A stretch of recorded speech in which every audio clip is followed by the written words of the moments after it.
वसुंधरा राजे की नैया डुबवाना चाहते हैं अशोक गहलोत, तभी तो कह रहे हैं कि रिफाइनरी की जानकारी तो सिर्फ वसुंधरा राजे को ही है।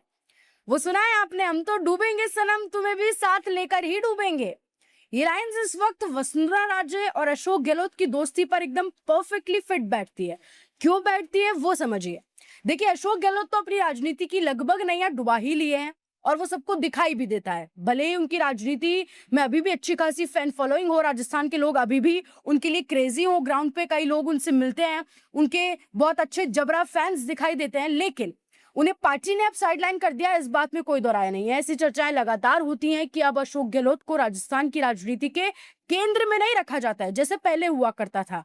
तो ऐसी चर्चा लगभग होती भी है और दिखता भी। आपने देखा होगा राजस्थान कांग्रेस के जो बड़े बड़े कार्यक्रम होते हैं, जैसे कि दोहरी मन्ना में आपने देखा होगा कितना बड़ा शक्ति प्रदर्शन कांग्रेस ने किया। उनके सारे युवा नेता सिर्फ अशोक गहलोत को छोड़कर सारे नेता वहां पर पहुंचे, सिर्फ अशोक गहलोत उसमें नहीं थे। और भी तमाम ऐसी चीजें जहां पर अशोक गहलोत नहीं दिखाई देते, जिसके बाद से चर्चा हमेशा तेज हो जाती है और पुख्ता हो जाती है कि हाँ, अशोक गहलोत अब राजस्थान कांग्रेस के केंद्र में नहीं है जैसे पहले हुआ करते थे। अब वसुंधरा राजे की बात करें तो लगभग ऐसा ही उनके साथ भी हो रहा है। मुख्यमंत्री वो इस बार बन नहीं पाई, जिसके बाद से लोग बोलते हैं कि वसुंधरा राजे को भी अब राजस्थान में बीजेपी कमान नहीं देती है, उन्हें भी अब थोड़ा महत्व कम दिया जाता है, क्योंकि उनकी विपक्ष से हमेशा थोड़ी साठगांठ रहती है ना। ऐसी चर्चाएं लगातार होती हैं। अब जो बच्ची कुची नैया है वसुंधरा राजे की, वो भी अशोक गहलोत डुबाने की तैयारी में। अब जादूगर ऐसे थोड़े ना उनको कहा जाता है।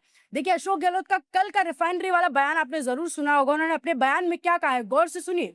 वो बोले हैं कि एकमात्र आज के वक्त में वसुंधरा राजे ही हैं जो रिफाइनरी पर हमारे कमेंट्स पर बोलने का अधिकार रखती हैं। उनको मालूम था कि कहां पर मैंने गलतियां करी, कहां पर नहीं करी, हमारे वक्त में रिफाइनरी में कहां कुछ कमियां रही या उनका गलतफहमियां हुई, वो क्लियर कर सकती हैं। यानी कि जितने भी नेगेटिव पॉइंट्स हैं रिफाइनरी के, वो वसुंधरा राजे जानती हैं, उन्हीं को पता है, इसलिए उन्हीं को बोलने का अधिकार है।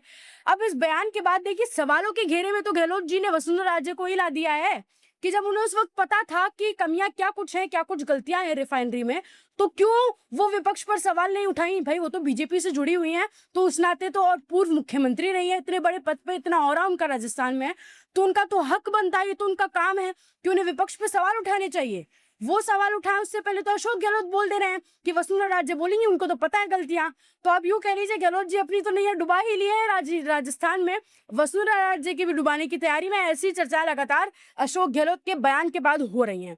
आप इस पर क्या कहेंगे? कमेंट सेक्शन में आपकी राय आप हमें जरूर बताएं और ऐसे जुड़े राजस्थान के साथ।